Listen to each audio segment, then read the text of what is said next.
Hi and welcome. Today we are looking at the power of God. Now this is something that we don't think that much about. We may say in our prayers about the power and the glory of God, but if you're anything like me, you probably don't think too deeply about what that actually means. I know God has the power, I know we should glorify Him, but I don't probably spend an awful lot of time trying to really understand that. But then the problem is that if we don't really understand the power that God has, how can we give Him the glory that He deserves for that? Are we missing the point a wee bit? Are we not fully accepting who God is and the magnitude of what we are actually believing in? So that really is a really important thing that we need to try and get to grips with, so that we are really understanding who our mighty God is. Sometimes we see power as a bad thing.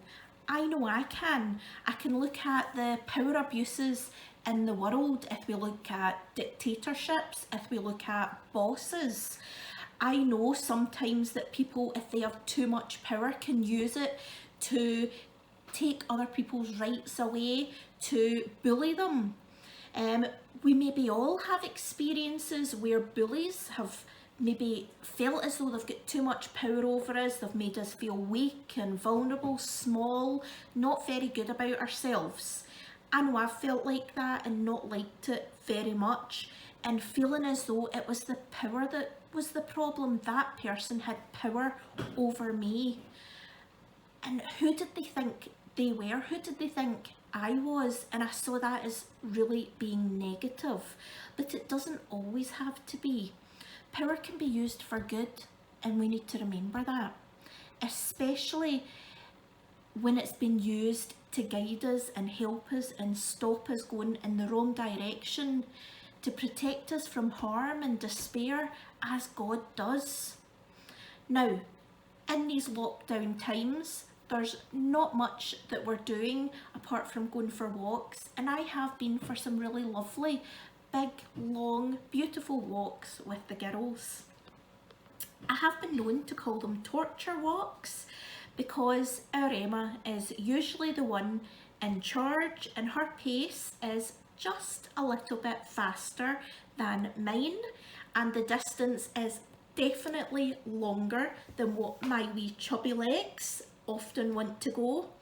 But we do love going along these kind of winding single country roads, and we see sheep and horses and cows and really enjoy that nice sense of freedom there. We do, but Matilda, and many of you will know that I don't have a fourth daughter, but I have a wee fluffy dog who always comes along in these walks too. Now, our wee Matilda has a mind of her own. She wants to smell the lovely horse and cow and sheep poo along the way and eat it if I will let her, and sometimes she does actually manage to before I manage to kind of yank her away.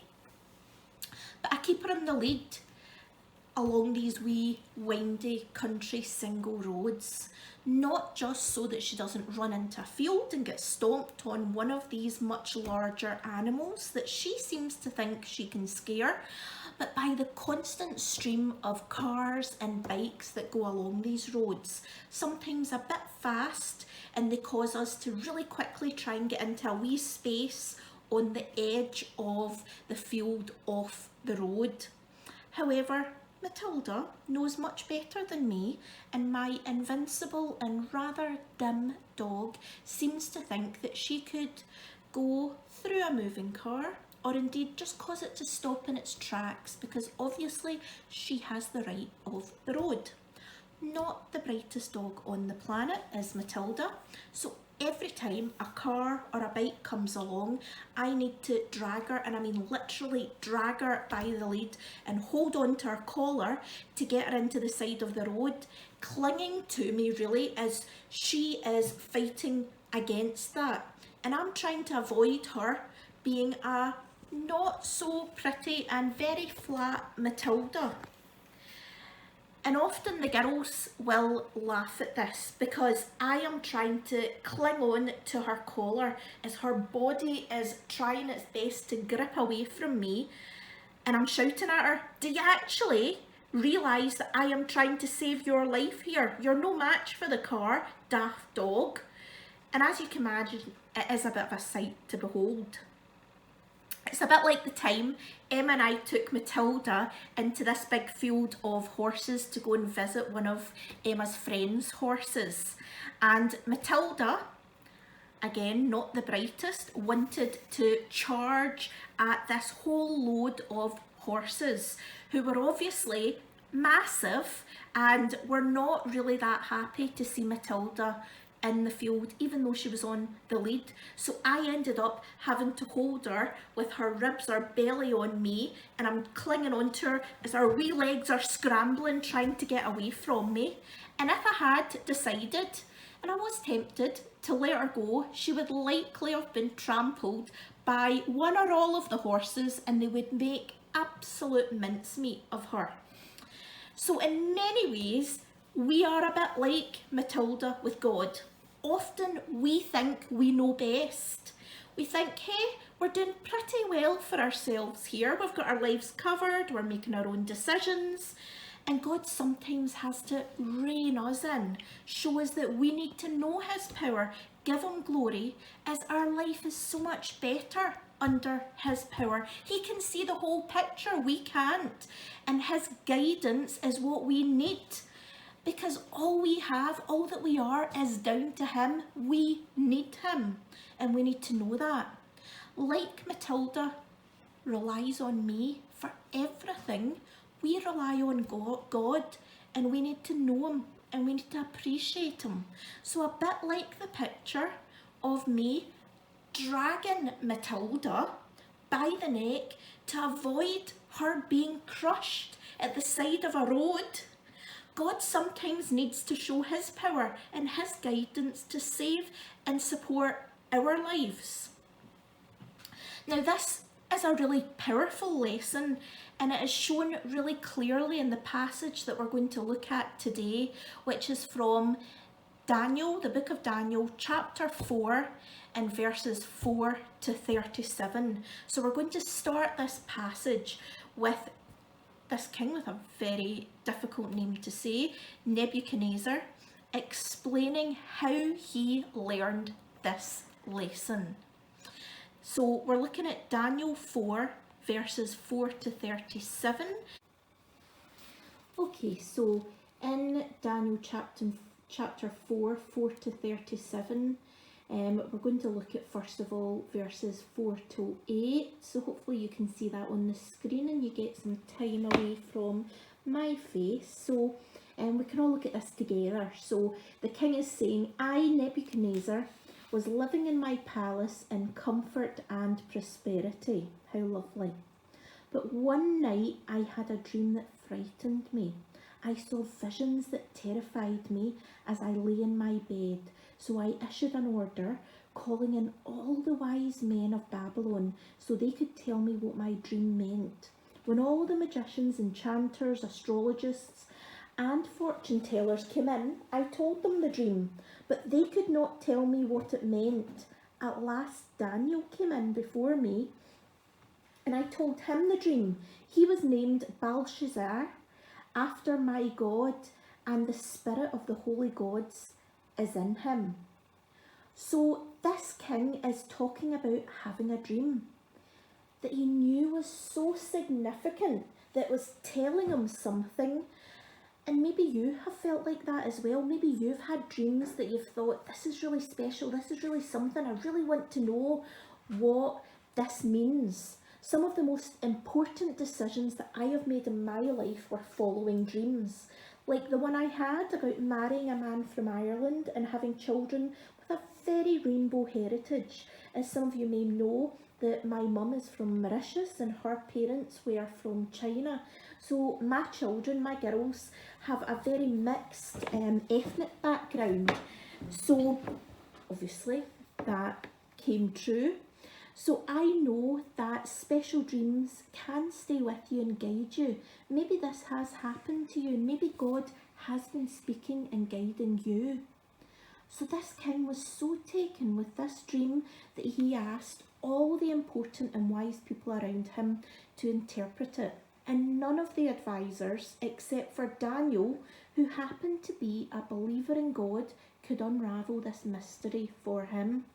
Daniel was also known to King Nebuchadnezzar as Belshazzar, as he was known to be full of God's Holy Spirit.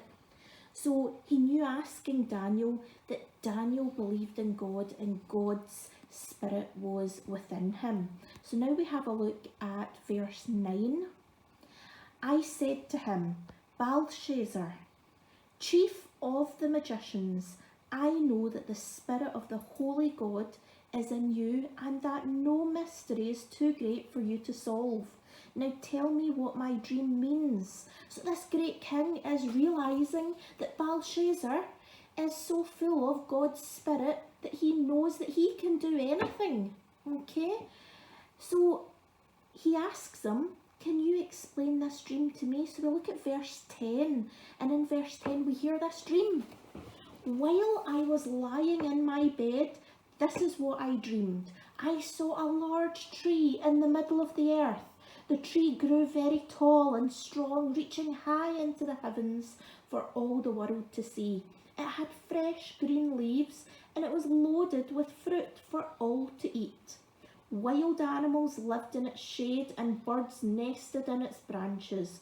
All the world was fed from this tree. So you can picture this glorious big tree, full of goodness, strong, helping so many, so much. And trees are often used in the Bible. If you think all the way back to Genesis, where it all began, and we know how important trees still are to the air, the environment, to provide us with fruit. So it's not surprising that he pictures and God uses a tree as important in this dream. And then we move on to read verses 13 to 17.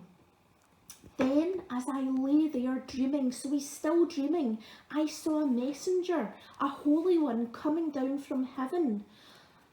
The messenger, and God often uses messengers, angels, to speak for him, shouted, cut down the tree, lop off its branches, shake off its leaves and scatter its fruit. Chase the wild animals from its shade and the birds from its branches, but leave the stump and the roots in the ground, bound with a band of iron and bronze and surrounded by tender grass. Now let him be drenched with the dew of heaven, and let him live with the wild animals among the plants of the field. For the 7 periods of time, let him have the mind of a wild animal instead of the mind of a human. For this has been decreed by the messengers.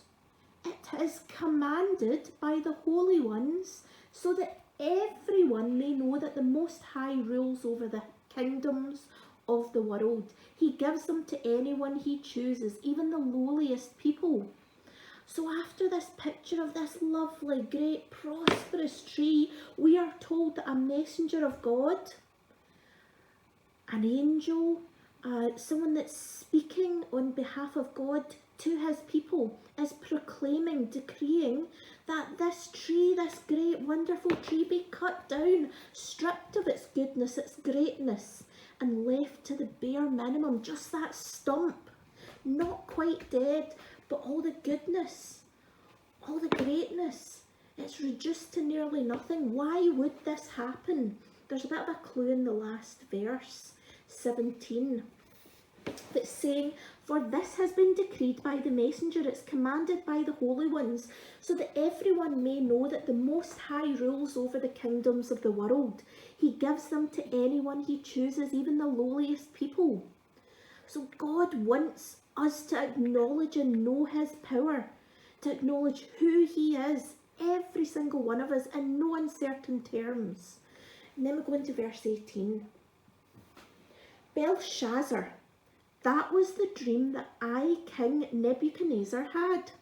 Now tell me what it means, for none of the wise men of the kingdom can do so, but you can tell me, because the spirit of the holy gods is in you." So he is acknowledging that only Daniel, because Daniel believes in God, Daniel has the spirit of God in him, can explain this dream.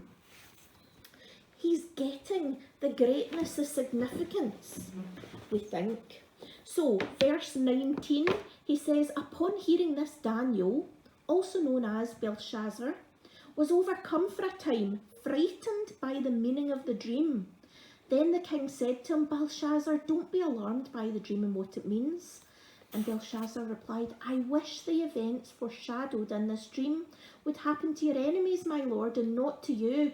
So poor Daniel is in this pretty awful position that he is understanding the dream and he knows it's not good. The king's not going to like this, but he explains it anyway. So verse 20. "The tree you saw was growing very tall and strong, reaching high into the heavens for all the world to see. It had fresh green leaves and was loaded with fruit for all to eat. Wild animals lived in its shade and birds nested in its branches. That tree, your majesty, is you, for you have grown strong and great. Your greatness reaches up to heaven and you rule to the ends of the earth." So he's explaining that that tree is a symbol of him, of the king, because the king has grown in strength and greatness. Probably all around him is where he has power over, where he rules over. So he's full of his own importance, seeing all that he reigns over. And verse 23 then says, "Then you saw a messenger, a holy one, coming down from heaven, from God, and saying to you, 'Cut down the tree and destroy it, but leave the stump and the roots in the ground, bound with a band of iron and bronze, and surrounded by tender grass. Let him be drenched with the dew of heaven. Let him live with the animals of the field for 7 periods of time.'" So poor Daniel has to be the one to tell him that this dream is talking about him being stripped away, stripped of his power, brought down to next to nothing. And verse 24 continues, "This is what the dream means, your majesty, and what the Most High has declared will happen to my lord the king." So this is what God is telling us will happen to you, King Nebuchadnezzar. Okay, you will be driven from human society. You will live in the fields with the wild animals. You will eat grass like a cow, and you will be drenched with the dew of heaven. 7 periods of time will pass while you live this way, until you learn that the Most High rules over the heavens, over the kingdoms of the world, and gives them to anyone he chooses. So this is pretty awful news for Daniel to have to tell the king. He's saying, it gets worse. Not just will you be stripped of everything, not just will you lose everything that you have and who you think you are, but you are going to live like an animal until you accept that the power is God's power. Everything you have and everything you receive and everything that you think you earn is actually from God, and God chooses to give that to you because he has the power. So verse 26 continues, "But the stump and the roots of the tree were left in the ground. This means that you will receive your kingdom back again when you've learned that the heaven rules." Verse 27 is saying, "King Nebuchadnezzar," Daniel's saying, "please accept my advice. Stop sinning and do what is right. Break from your wicked past and be merciful to the poor. Perhaps then you will continue to prosper." So God knows that with all this power, this king needs to do right by the people. He needs to show love, just as God wills us all to do. And he's saying this is going to happen unless this is the way you treat people. But he's leaving the stump and the roots of the tree, because as always with God, there is a way back. There's always a route out with God. He never leaves us or he abandons us. So Daniel tells him that the dream also gives him a way back. This dream is acting as a warning to this king. Accept God and his power, give him the glory, and you can continue to enjoy what God has given you. Do not think it's all from you. Don't let your pride of who you think you are and that you know best be your downfall. Ever heard the saying, pride before a fall? Well, and now we're going on to verse 28. Okay, the dream's fulfillment. But all these things happened to King Nebuchadnezzar. 12 months later, he was taking a walk on the flat roof of the royal palace in Babylon, of the area that he rules. As he looked out across the city, he said, "Look at this great city of Babylon. By my own mighty power, I have built this beautiful city as my royal residence to display my majestic splendour." So even after the warning, even after the dream, even after God very clearly telling him how to be, how to live, how to treat people, how to see that power, he still believed that he made his wealth. He was in control of his power, of his status. He didn't need to acknowledge God. And well, he was warned. As we go into verse 31 now. While these words were still in his mouth, a voice called down from heaven, "O King Nebuchadnezzar, this message is for you. You are no longer ruler of this kingdom. You will be driven from human society. You will live in the fields with the wild animals. You will eat grass like a cow. 7 periods of time will pass while you live this way, until you learn that the Most High rules over the kingdoms of the world and gives them to anyone he chooses." And just like that, the warning, the dream came true. In verse 33, that same hour the judgment was fulfilled, and Nebuchadnezzar was driven from human society. He ate grass like a cow. He was drenched with the dew of heaven. He lived this way until his hair was as long as eagle's feathers and his nails were like birds' claws. So we can picture this great king in charge of all this land with all this power, splendour, clothes, money, everything, had it all stripped away, taken away. It wasn't just to live a wee bit rough. It wasn't just to live in a kind of okay house without the really fancy clothes. He was to really suffer. He lived and he looked just like an animal. What a come down, what a change. Until Nebuchadnezzar recognises, realises and praises God. And we look on verse 34 now. After this time had passed, I, Nebuchadnezzar, looked up to heaven. My sanity returned. He's suddenly realising, and I praised and worshipped the Most High. Who is the Most High? Well, it's God. And honoured the one who lives forever. His rule is everlasting and his kingdom is eternal. All the people of the earth are nothing compared to him. He does as he pleases among the angels of heaven and among the people of earth. No one can stop him or say to him, "What do you mean by doing these things?" So eventually, this king has got it. The power is from God, a hard lesson to learn, but necessary. You may have gifts, you may have talents, skills, we all do.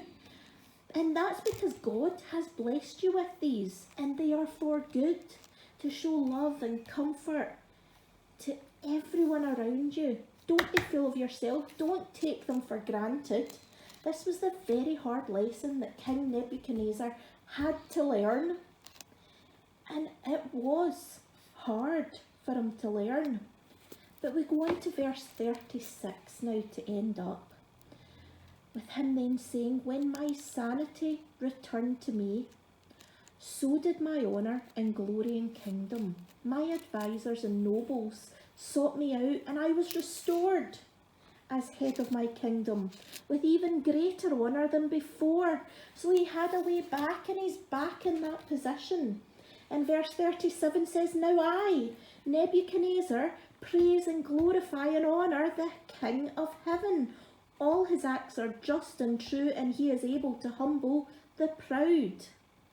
God redeemed him, restored him, and without bad feeling, he rose him up again to his kingly position. He gave him the way back. He placed him back there in the glory so that he could appreciate the one who placed him there and the power that was really in control, because now we're seeing the king was never in control. It was always God, and it is always God, and we need to do the same. We need to listen to God to really know him, and that includes knowing how powerful he is, that he is the power. He really does know us, every single hair on our head, how wonderfully he has made us. How incredible and awesome is that? Isn't it right that we really acknowledge him, that we really take in his wonder, his gloriousness? And we would be really missing out if we didn't really get that, what he has to offer us, what he's done for us, what he is doing for us. We depend on him, and he lets us depend on him. We are pretty lowly in the whole scheme of the entire universe, but God loves each and every one of us. Take that and love that. We are important to our great and powerful God. Feel special, because you are special. God has made you special, and you are special to him. But thank God. Give him the glory for making you special, for giving you the blessings that you have, and give him the love and the time, the honour that he deserves, for he is. He chose you and bless you today and always. And let us just pray now. Lord God, I pray for all the young people and leaders with us today, and for those that cannot be with us.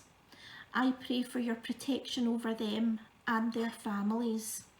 We know that you have power over everything, that you reign over all of us, and we are so grateful for the love that you show us, the blessings that you give to us.